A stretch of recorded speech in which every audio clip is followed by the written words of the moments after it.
to meet you. Nice to meet you too. Yeah, You are from Wuhan? Yeah, I came all the way from Wuhan to Beijing to meet you. That's right.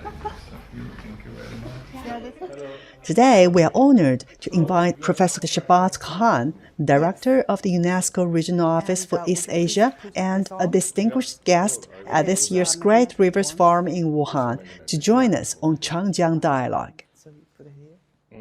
It would be my first time to be in this forum, but I'm a regular visitor to Wuhan for more than 25 years because China now has a focus on high quality development, as China has, with the wonderful leadership, with 800 million people taken out of poverty because of investment into education, investment into science and technology, into better water management. So we have many of the interesting aspects to think about. What high quality means? Is it a development which is focusing on the high end of technologies like artificial intelligence, Internet of Things, electrical vehicles, renewable energies? High quality development, does it also mean the better quality of life for the people, for people to enjoy their environment and become more responsible citizens? Does it also mean linking with the people around the world and becoming better global citizens? So we will be bringing interdisciplinary, inter-regional between different regions, and we will be also bringing, very importantly, different pillars of economy to help us understand what high quality developments is the next level of development for the middle income countries moving towards high income like China and others, and what can we learn from it, and how we continue to sustain the important resources like our rivers, our lakes and wetlands, so that the quality of life continues to improve. To Professor Khan, a great river civilization is one that cherishes its resources, creates opportunities, and keeps innovating along the way. He deeply admires Chinese culture.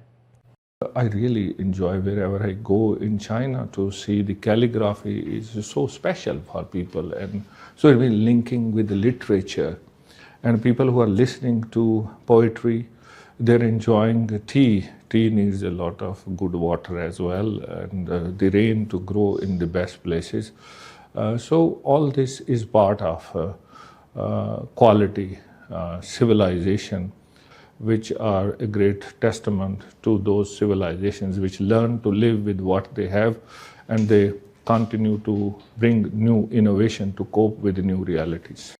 As a scientist, Professor Khan has always been fascinated by how the Yangtze River region manages to conserve water while maintaining high agricultural productivity. Over 25 years ago, he started looking for answers in China.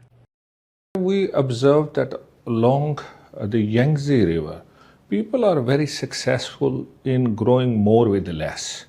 And that was very interesting as scientists, that the amount of water available is going down, but the level of production of rice is going up. We set up some pilot projects. We looked into water management. We looked into socio-economic. We also looked into the longer term policies. Over there, much lesser water, but people are still able to grow rice in a very interesting way using groundwater. So here it was surface water in the reservoirs. Over there it was the water being pumped. Most of the world is struggling with water security, with the food security. So can we use those results in other countries? Yangtze and its knowledge of water management has been a key milestone for understanding water-saving agriculture. When we respect rivers and learn from each other, civilizations don't just survive, they thrive together. The Yangtze has always been more than a river. It's been a living stage where cultures across East Asia met, exchanged ideas, and grew side by side. With the links with the Silk Roads and the flow of ideologies like Buddhism and its confluence with Taoism and Confucianism, So there has been a lot of fertile ground. And if we link it back to the Xuanzang's journey to the west and all the way to Nepal through Pakistan, and he also crossed many mountains and many rivers in the process and linked with Buddhism and the desire to get the knowledge and bringing that knowledge back. So those links are very important for understanding from where did we come, where we are, and where we should go into future. And also this concept of global civilization initiative. And civilizations, in my view, have nurtured because of availability of water. People lived close to the rivers, they managed to develop irrigation systems, and they managed to develop livelihoods along those rivers.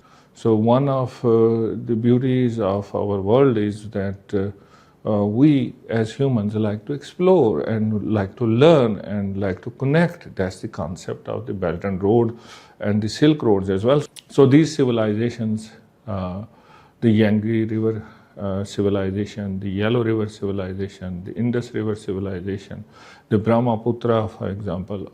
So all of them have been growing together. During the interview, Professor Khan kept coming back to the UNESCO's commitment of leaving no one behind. He's seeing China's dramatic shift firsthand from polluted rivers back to clear waters, all driven by its push for an ecological civilization. He thinks China's experience in growing the economy while protecting the environment offers useful lessons for river basins worldwide. There are many wonderful examples in China, like Lianzhou, for example, like Dujianyang, for example. Palace Museum has introduced a system of responsible use of water and reuse of water. So there are many those examples about green, sustainable development. How can we then create that common knowledge pool so that we can build the next level of sustainable development, learning from our mistakes, but also learning from each other with the similar experiences of going through these difficult challenges of development. If people are happy and well fed and they have sustainable jobs, they will take care of their environment better than the people who are hungry and who are struggling with the basic needs of life. So that's a wonderful positive story of China, which we can tell to the world.